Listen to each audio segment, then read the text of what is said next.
अब हम देखेंगे कि जीमेल का ऐड बनाते कैसे हैं। पहली प्रोसेस है डैशबोर्ड में आके न्यू कैंपेन पे क्लिक कीजिए। उसके बाद आपका ऑब्जेक्टिव सेलेक्ट कीजिए। ऑब्जेक्टिव सेलेक्ट करने के बाद आपको आपका कैंपेन टाइप सेलेक्ट करना है। उसमें आप डिस्कवरी पे क्लिक कीजिए।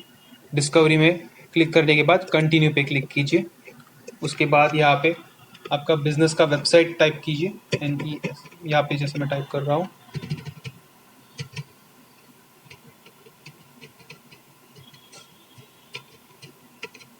उसके बाद आपके कैंपेन को नाम दे दीजिए, जिससे आपको पता चले आपके डैशबोर्ड में कौन सा कैंपेन है ये। तो ये मुझे पूछ रहा है क्रिएट अ कैंपेन और फिनिश अ सेव ड्राफ्ट। ये पहले से ही मैंने बनाया था, मुझे नया बनाना है, इसलिए मैं स्टार्ट न्यू पे क्लिक करूंगा। ये मेरा खुल गया है। ये सेटिंग को ऐसे ही रहने दीजिए। उसके बाद आप लोकेशन सेलेक्ट कीजिए। लोकेशन आप यही रहने दे सकते हो या फिर इंडिया सेलेक्ट कर सकते हो। पहला ऑप्शन किसके लिए है? ऑल ओवर द ग्लोब आपको ये चलाना है, इस पर आपको इतने इंप्रेशंस मिल सकते हैं। दूसरा है इंडिया में ही मुझे ये हमारा जीमेल ऐड दिखाना है, या फिर आप चाहते हो कि कोई स्पेसिफिक रीजन में दिखाना है। कोई स्पेसिफिक रीजन में दिखाना तो यहाँ पे क्लिक कीजिए और उसको यहाँ पे लिख सकते हो। जैसे मुझे सिर्फ सूरत में दिखाना है ये ऐड। सूरत आ रहा है, जी आ रहा है, उसमें भी मुझे ऑप्शन मिलता है। मुझे सूरत को टारगेट करना है, एक्सक्लूड करना है। जी मुझे सिर्फ टारगेट करना है, मैंने वो कर लिया। उसके आगे लैंग्वेजेस कुछ यहाँ पे नहीं करना है, इंग्लिश को कट कर देना है बस। ऑल लैंग्वेजेस हो गया। उसके बाद आता है बिडिंग। बिडिंग में भी फिर हमारे पास एक ही ऑप्शन है, स्ट्रैटेजी, कन्वर्जन मिले। मुझे ज़्यादा से ज़्यादा कन्वर्जन मिले, उसके लिए मैं टारगेट कॉस्ट सेलेक्ट करूंगा।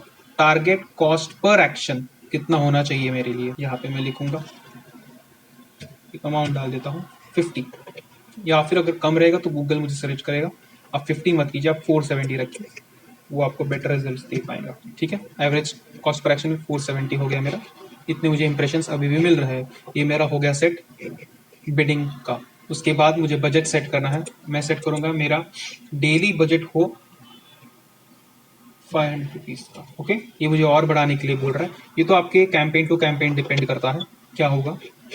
ये मुझे बता रहा है कि मुझे क्लिक्स कितने मिल सकते हैं, कन्वर्जन कितने से। इसको और प्रॉपर डेटा मिलने का टाइम लगेगा थोड़ा, ये चलने की बात पता चलेगा। उसके आगे मोर सेटिंग्स में हम देखेंगे तो ऐड शेड्यूल, ऐड में कैसे कभी कौन से दिन पे सब शेड्यूल करा सकता हूँ। ऑल डे, ये देखो सैटरडे फ्राइडेज, ये मैं करा सकता हूँ। टाइमिंग भी सेट करा सकता हूँ। ये मुझे एनालाइज करने के बाद ही करना चाहिए सर, ये सेटिंग को तभी मुझे हाथ लगाना चाहिए। उसके बाद start and end date. And date मैंने सेट नहीं किया, स्टार्ट डेट में कर सकता हूँ। कैंपेन यूआरएल ऑप्शन, ये रहा पे। इसके बाद इसके लिए मैं एक अलग से वीडियो बनाऊंगा कि कैंपेन यूआरएल ऑप्शंस होते क्या है। उसमें ट्रैकिंग टेम्पलेट आता है जो हमारे कैंपेन को ट्रैक करता है। इसके लिए मैं एक डिटेल्ड वीडियो बनाऊंगा, वो देखेंगे हम उसमें तभी। और बाद में आ गया लास्ट में कंटेंट एक्सक्लूजन। ठीक है, यहाँ पे ऑप्शंस नहीं दिए, अवेलेबल नहीं है इस ऐड के लिए। मैं नेक्स्ट पे क्लिक करूंगा। उसके बाद आता है ऑडियंस, कौन से ऑडियंस को मुझे ये ऐड दिखानी है। मैं यहाँ पे क्लिक करूंगा क्रिएट एन ऑडियंस। ऑडियंस को मुझे नाम देना है जीमेल, ये मैंने ऑडियंस को नाम दे दिया। उसके अंदर ही मुझे उसके लिए कस्टम सेगमेंट बना है। कस्टम सेगमेंट में आपको पता होगा इंटरेस्ट, डेमोग्राफिक्स, वो सब चीज़ होगी। सेगमेंट को एक नाम दे दीजिए जीमेल सेगमेंट।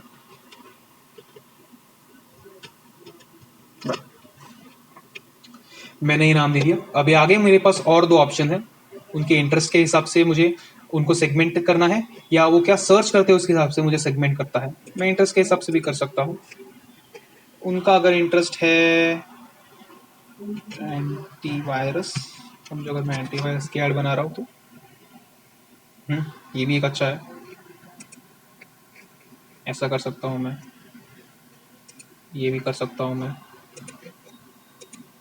बहुत सारे मेरे पास इंटरेस्टिंग फैक्टर्स। उसके आगे फिर ये मुझे और ऑप्शंस देता है कि मैं वेबसाइट के बेसिस पे भी सेगमेंट कर सकता हूँ कि वो कौन सी वेबसाइट विजिट कर रहे हैं। मैं यहाँ पे क्विक हील, कैस्पर्स की वेबसाइट लिख सकता हूँ, या फिर उनके ऐप्स भी यहाँ पे मैं मेंशन कर सकता हूँ। तो मुझे और अच्छे सेगमेंट्स मिल सकते हैं ऑडियंस के। मैं सेव कर दूंगा फिर इसको यहाँ पे, ये हमारा एक सेगमेंट मिल गया। या अगर आपके पास पहले से आपने बना के रखा तो गूगल पूछेगा आपने पहले से ही बनाया, ये मैं ऐड कर दूँ यहाँ पे, या फिर और बना सकते हो। ये रीमार्केटिंग का सेक्शन आया। अगर आपकी ऐड या आपकी कैंपेन से ये पहले से ही कोई लोग जुड़े हुए हैं, उनको वापस आपको मार्केट करना है तो यहाँ से कर दोगे। उसके बाद डेमोग्राफिक्स पे आते हैं हम। डेमोग्राफिक्स को आपको पता है, ये चीज़ हमने पहले ही देखी कि वो क्या क्या सर्च कर रहे हैं आजकल, क्या फिर ब्राउज में देख के आप उनके इंटरेस्ट पता कर सकते हो, उनकी रिसर्चिंग और प्लानिंग पता कर सकते हो, लाइफ इवेंट्स के हिसाब से आप उनको सेगमेंट कर सकते हो। एफिनिटी देखा मैंने, टेक्नोलॉजी भी हमने इस पर क्लिक किया था, वो कर सकते हो। उसके बाद आता है एक्सक्लूजन।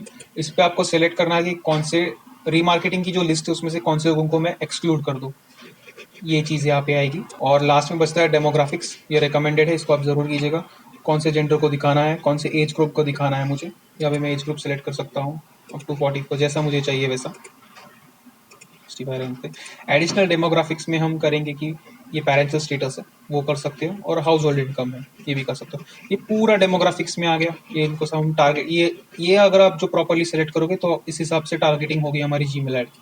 ये सेलेक्ट करने के बाद सेव पे क्लिक कर दीजिए। ये हमारा हो गया। उसके बाद ऑडियंस बन गई हमारी, हमने डिफाइन कर दी कि हमको किसको ऐड दिखाना है। इसको ऐसे ही रहने दीजिए। बिगनर्स के लिए ये सब सेटिंग रिकमेंडेड है। अब बात आती है ऐड बनाने के टाइम पे आपको आपका फाइनल यूआरएल देना है। या पैस्ट्रिक इसलिए आ रहा है क्योंकि HTTPS में नहीं है, मैं बना देता हूँ इसको HTTPS।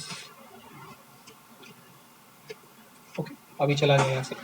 तो मैं यहाँ पे सेलेक्ट करूँगा जीमेल में मेरी ऐड कैसे दिखेगी। यहाँ पे इमेजेस गूगल हमारी वेबसाइट से भी स्कैन कर लेता है। ये कुछ इमेजेस है यहाँ पे ऑलरेडी, ये दिख जाते हैं हमें। मैं सेलेक्ट कर देता हूँ इनको, ठीक है। आप 20 इमेजेस आप सेलेक्ट कर सकते हो, ठीक है। मैंने कुछ इमेजेस सेलेक्ट किए, ये थोड़े नॉन रिलेवेंट है मेरे ऐड के, आप थोड़े रिलेवेंट ऐड के हिसाब से डाल। तो मैं आपको समझाने के लिए बता रहा हूँ। लोगो ऑलरेडी इन्होंने सेलेक्ट कर लिया है गूगल ने। यहाँ पे मैं हेडलाइन डाल दूंगा। फॉर एग्जांपल मेरा एंटीवायरस का है, वो एंटीवायरस बेस्ट पीसी प्रोटेक्शन, ऐसे में कुछ एंटीवायरस डाल सकता हूँ। आप अप टू 5 डाल सकते हो हेडलाइंस। उसी तरह गूगल आपको सजेस्ट करेगा कि कौन सी हेडलाइन डालिए तो अच्छा मिलेगा आपको। ये मेरा प्रीव्यू कुछ ऐसा दिख रहा है। डिस्क्रिप्शन डाला नहीं है, डिस्क्रिप्शन में डाल सकता हूँ। फॉर एग्जांपल मैंने ये ले लिया। ये आप ऐसा मत डालिए, आप शॉर्ट मार्केटिंग पॉइंट्स डालिए अपने डिस्क्रिप्शन में। उसके बाद डिस्क्रिप्शन आप और डाल सकते हो। जितनी ज़्यादा डिस्क्रिप्शन डालोगे उतना कॉम्बिनेशन अलग अलग यूज़ करेगा गूगल। उसके बाद बिजनेस नेम डाल दीजिए, बिजनेस नेम भी डाल दिया। ये अभी भी अनडिफाइंड बता रहा है, इसका मतलब क्या होगा? आपको कॉल टू एक्शन डालना पड़ेगा। यहाँ पे कॉल टू एक्शन यहाँ से सेलेक्ट कीजिए। समझो मैंने एंटीवायरस का डाला तो डाउनलोड पे होगा, और इंग्लिश ही रहने दीजिए इसको। तो आ रहा है ना कुछ ऐसा डाउनलोड। ये और स्ट्रॉन्ग हो सकती है, जितना आप थ्री टाइप्स में डालोगे और स्ट्रॉन्ग होगा इसमें। ये जीमेल में कुछ ऐसा दिखेगा, ठीक है। उसके बाद ये हो गया क्रिएट ऐड। ये हमारा ऐड बन गया, यहाँ पे एक बन गया। आप मल्टीपल एड्स बना सकते हो, उस पर फिर ऐड रोटेशन कर सकते हो। उसके बाद आप नेक्स्ट पे क्लिक कीजिए। एट लास्ट कैंपेन रिव्यू आ गया यहाँ पे हमारा।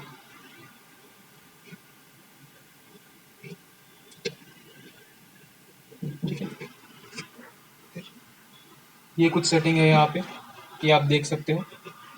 ये हमें बोल रहा है कि हमारा बजट टूल हो। ये पहले से हमको कुछ एक्शंस रहते हैं वो ये बता देता है, जो हमको फिक्स करने रहते हैं, वो आप आपके हिसाब से कर सकते हो।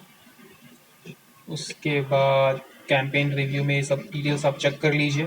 कैंपेन सेटिंग्स चेक कर लीजिए। ये आपका ऐड ग्रुप है, इसको भी एक बार चेकआउट कर लीजिए, और पब्लिश कैंपेन पे क्लिक कीजिए। इससे आपका ऐड बन जाएगा। भी ऐड तो बन गया, उसके बाद आपको कंटिन्यूस उसको मॉनिटर करते रहना है, जिससे आपको पता चलेगा कि आपकी ऐड कैसी परफॉर्मेंस दे रहा है। परफॉर्मेंस देखने से आप उसे और ऑप्टिमाइज कर सकते हो।